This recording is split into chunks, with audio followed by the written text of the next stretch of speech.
In this video, we will discuss the extraordinary elevated state of a nafs al-mardiyah, the well-pleasing soul. This station surpasses that of the content soul, a nafs al-radiyah, where the soul was pleased with Allah's decree. Now, the soul itself has become pleasing to Allah. It doesn't just rejoice in what Allah has given, Allah rejoices. Allah is proud of this soul. It is a soul that Allah accepts, distinguishes, praises, and welcomes to Himself. This level is centered around the continuation of the verse from Surah Al-Fajr. يا أيتها النفس المطمئنة ارجعي إلى ربك راضية مرضية. O tranquil soul, return to your Lord, well-pleased and well-pleasing. This soul has passed through the fires of purification, the battlefield of ego, the grief of guilt, and the sweetness of surrender. It now lives in a state of nearness and divine satisfaction. Allah is pleased with it because it has surrendered its own will so fully to Him. It is a soul whose every movement and word and intention are harmonized with the divine pleasure.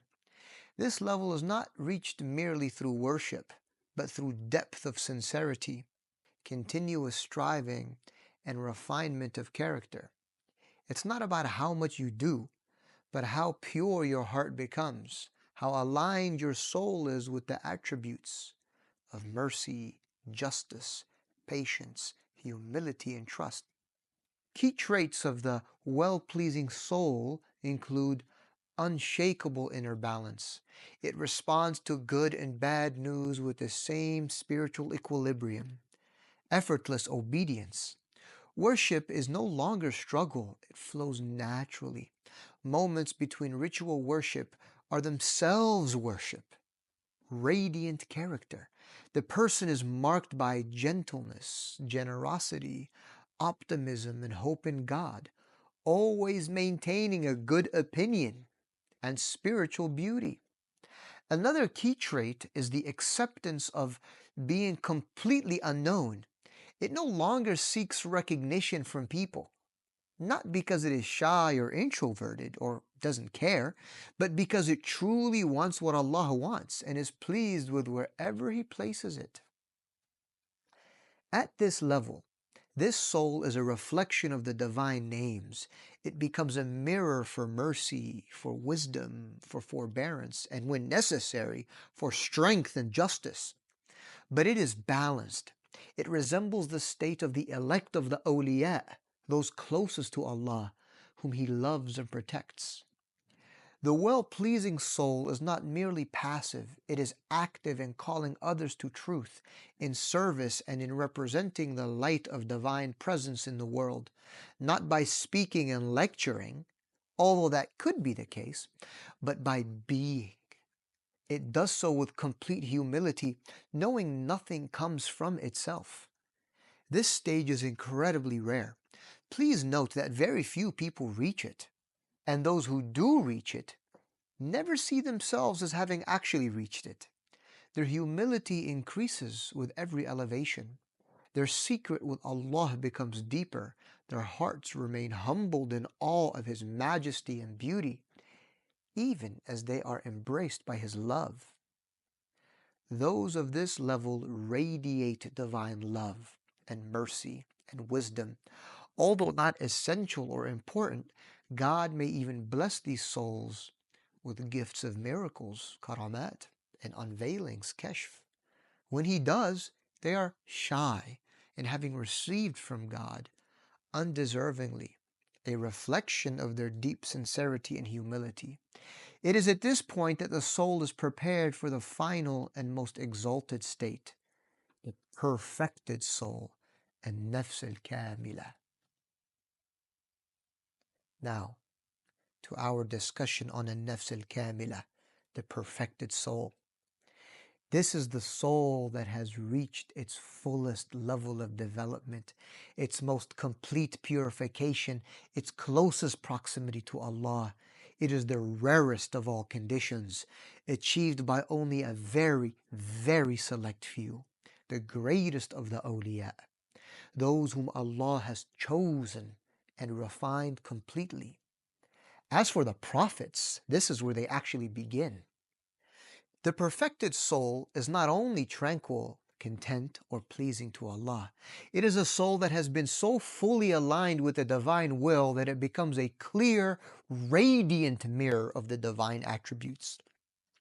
It no longer carries any trace of opposition, ego, or self-centeredness. Its desires are Allah's desires. Its actions are governed by divine light, not personal whim. Having attained and even moving beyond being found pleasing to God, it is a soul that is constantly praised by God. It is Muhammadan, which linguistically means emphatically and incessantly praised. Sallallahu alayhi wa alayhi. This soul is the embodiment of balance, harmony, and spiritual wholeness. It is fully adorned with noble character traits, akhlaq, not just externally but internally, consistently and effortlessly. Mercy, justice, humility, wisdom, forbearance, and sincerity are not practiced occasionally, they define the soul's very being. Unlike the earlier stages that still contend with some level of internal duality, desire versus restraint, hope versus fear, the perfected soul has transcended all inner opposition. It lives in perpetual remembrance, dhikr, clarity, and surrender, without veiling or forgetfulness. The light of divine awareness is constant. An essential feature of the perfected soul and nafs al-kamila is that it becomes a means of guidance for others. Its presence transforms those around it through its state alone, without even words, without even actions. Whether close or far, this perfected and complete soul calls people to Allah, both in ways that are common and in ways that are uncommon. Although there may be some traces of this in the previous level, in nafs al-mardiyah, or the well-pleasing soul, the soul that is perfected attains completeness and perpetuity of that reality. The effect of this soul on others is undeniable. It carries healing, it brings clarity, it awakens hearts. This is the condition of what is sometimes referred to by some communities as the qutb, the spiritual pole, the ghawth, divine helper, or the Shaykh al-Kamil, the complete spiritual master. All servants of Allah who are guided to help others. But we can use terminology that is also more consistent with mainstream Islam to say that this is the station of a bona fide wali of Allah, or one who is from the foremost of the ulama al-rabbaniyun, the scholars of the heart, who are guided and inspired by Allah. Murshids, as Allah refers to in Surah Al-Kahf. These are so rare to find, let alone attain. They are not defined by outward knowledge, but by knowledge of the inner, that of the heart and the nafs. This station is not achieved by willpower, by himma, nor by external deeds, a'mal.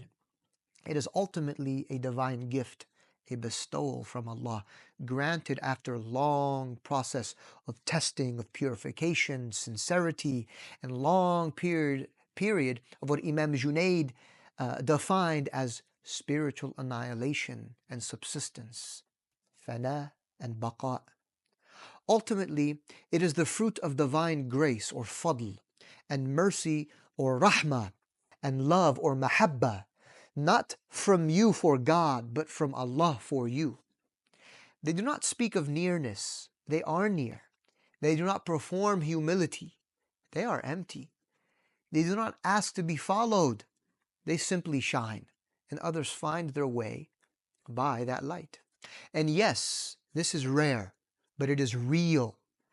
The perfected soul or nafs al-kamila has absolutely and unequivocally no interest in status, no interest in recognition, and get this, not even interest in spiritual rank. It does not perceive itself as grand, even though Allah will show it and others its grandeur. It remains hidden, humble, and deeply rooted in servanthood and ubudiyah at every level. Its perfection lies in its complete emptiness of self and fullness of presence with Allah. While this station is beyond reach for the overwhelming majority of mankind, the aspiration toward it is in itself an act of worship. In fact, souls should long for it, not out of pride or ambition, but out of love for ever closer intimacy with God.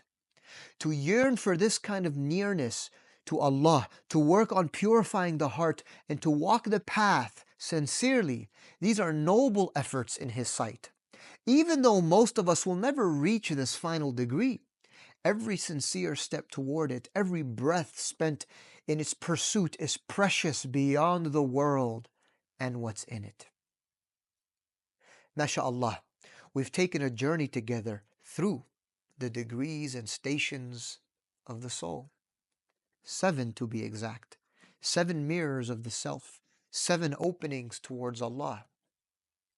We began with a nafs al-ammara bisu, the commanding soul, where the self pulls us towards desire, heedlessness, and sin.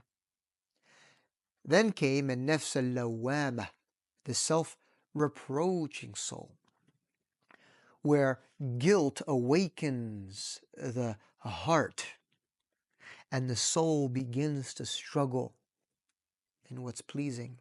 After that, we entered a nafs al-mulhama, the inspired soul, a place of clarity, subtle guidance, and the first real taste of nearness. Then came the nafs al-mutma'inna, the tranquil soul, where peace begins to settle and the soul surrenders with trust. After that was the nafs al-radiyah, the content soul, pleased with Allah's decree, anchored in love and acceptance. Following that came the nafs al-mardiyah, the well-pleasing soul, a soul that has become beloved to Allah, whose presence reflects mercy and light. And finally, we arrived at the nafs al-kamila, the perfected soul, emptied of self, filled with presence, radiant with divine nearness. But I want to close with a truth that's easy to forget. These levels are not linear. They're not clean boxes that you check and leave behind. These stages move through us, sometimes in a single day, sometimes in a prayer. I can wake up in the state of a nafs al-ammara bisu, pulled by ego and appetite, and by dhuhr, feel the beneficial sting of a nafs al-lawwama, blaming myself for falling short. And maybe by sunset, I taste a moment of inspiration, and in the stillness of the night, I might rest, however briefly, in tranquility. I may possess traits of a higher soul, but also traits of a lower one. This indicates that I have either done some work on myself, but need to do more, or that my starting point in some areas are more refined due to Allah's grace and mercy, fadl wa rahmah. We can very well carry elements of multiple levels at once. The path is not a staircase, it's a field, sometimes blooming, sometimes dry. What matters is presence, what matters is direction. The soul is always shifting, and that's why we need anchors. Not abstract ones, but real ones. This is why we pray 5 times a day. This is why we fast.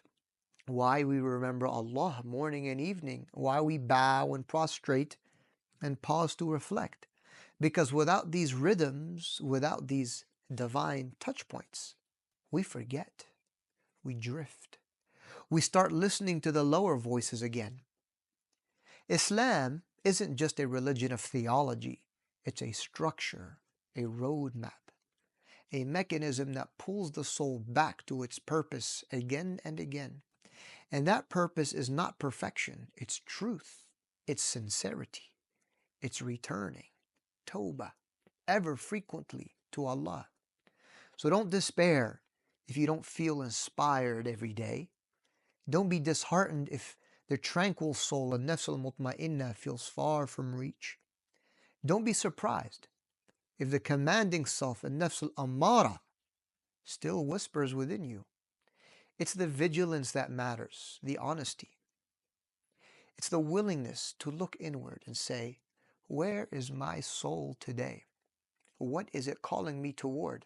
And then to return, tawbah, to recalibrate. This is a lifelong journey, and the one who created your soul knows every twist in the road. So walk it with humility, with hope, and with the practices that keep you rooted. And above all, keep your gaze on the one you're walking towards.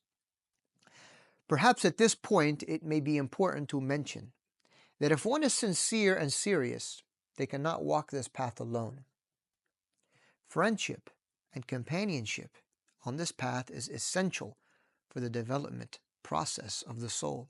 If you are interested in the full course on the soul and its degrees, what holds us back, what facilitates our ascent, please visit our website at www.shifasanctuary.com. We will post the link below. And sign up for our newsletter and upcoming course on the soul.